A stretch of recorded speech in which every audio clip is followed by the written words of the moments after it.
Battaglia ended up agreeing. And then the other part of this, why don't you tell this? Because they weren't going to, Popper and Judicial Watch weren't going to put in that claim. No, so there were two court cases that went through. There was ours with the Judicial Watch, and then there was this other one, Fair Maps Maryland. And when you look at the Fair Maps Maryland case, they had several different reasons why the map should be thrown out, but they didn't include Article 3, Section 4 at all in their case. And in Judicial Watch, we just found out today that we had both separately looked at their first draft of what they were going to, our complaint. And I didn't realize you said this, but we both commented back and said, well, you have to include Article 3, Section 4. This is the linchpin of our argument. And if we can have the rules set and be established that makes sense, then of course you're going to have a better map, even if their intentions are bad. If you follow these rules, you're going to necessarily have a better map. And thankfully, Judicial Watch put that in their lawsuit. And at the end of the day, we won with Judge Battaglia. And for that very reason.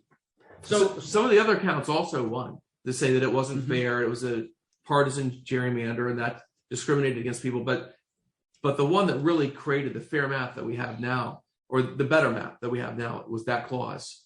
So to step back again, kind of to summarize what's going on here, the United States Supreme Court and the federal system, they allow a lot of latitude to the states to determine how they will do the districting, how they'll select their people from Congress. And though it says in the U.S. Constitution that the U.S. government will guarantee a Republican form of government, almost anything goes.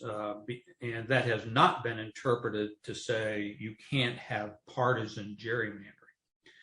But in this case, and I'll let you explain how it ended up shortly, the court, and you came to there is a final judgment now, says basically in Maryland, even the congressional districts have to be compact, contiguous, honor physical boundaries and political boundaries like cities and counties. And for example, the reason they were going to get rid of how they're going to get rid of Andy Harris was they're going to take a part of the western shore of Maryland that is Democratic and put it in his district so that he had more Democrats to deal with.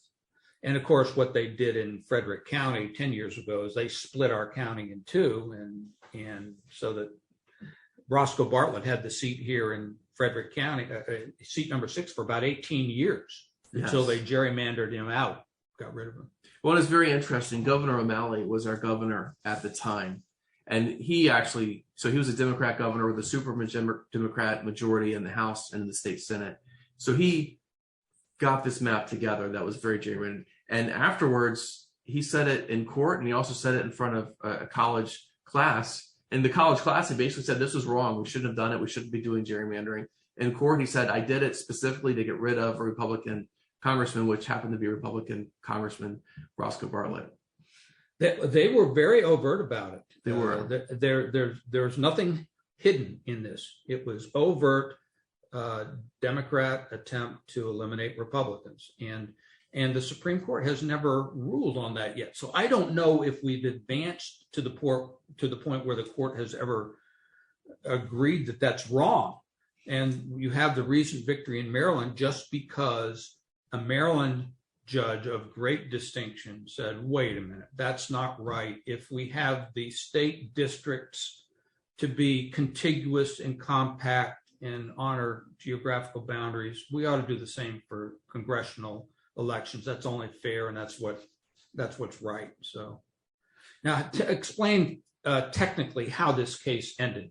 It's because Judge Battaglia, she wrote, I think you said, a 90-page opinion. That's right. Very, very long. In the opinion, I'm just going to hit just 2 highlights. She said the 2021 congressional map is unconstitutional and subverts that will of those who are governed. So she pointed out that it broke faith really with the free and frequent clause in the Maryland Constitution. So that was one of the arguments, is that it's not a free election if the legislature is already predetermining the results of the election by carefully selecting who the voters are in each of the congressional districts.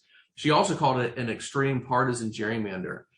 And so at the end of the day, she said, this map is null and void. You cannot use it. And she gave really just a few days. This happened on a Friday. And she said the legislature has until Wednesday to come up with a new map. Was this March or April? This was in March. Okay, yes. Late March. Okay. And so she gave them until that next Wednesday. And she also said, if you're going to appeal this decision, you have until the next Wednesday to appeal it. So we have a Democrat Attorney General in Maryland, Attorney General Frosch. And of course, he appealed it that Wednesday. And the super Democrat majority House and State Senate, they did pass a new map. But the key here was that the map that they passed did follow Article 3, Section 4, which talks about respecting adjoining territory, be compact in form, be contiguous. So by doing that, it came up with a better map. Now, I was hoping for an even better map than that. I was hoping actually for the nonpartisan map that Governor Hogan's team had put together. That was actually more fair than the one that came out. However, once this was on the table, we had this new map that was passed that was better than the previous one, more fair to the voters.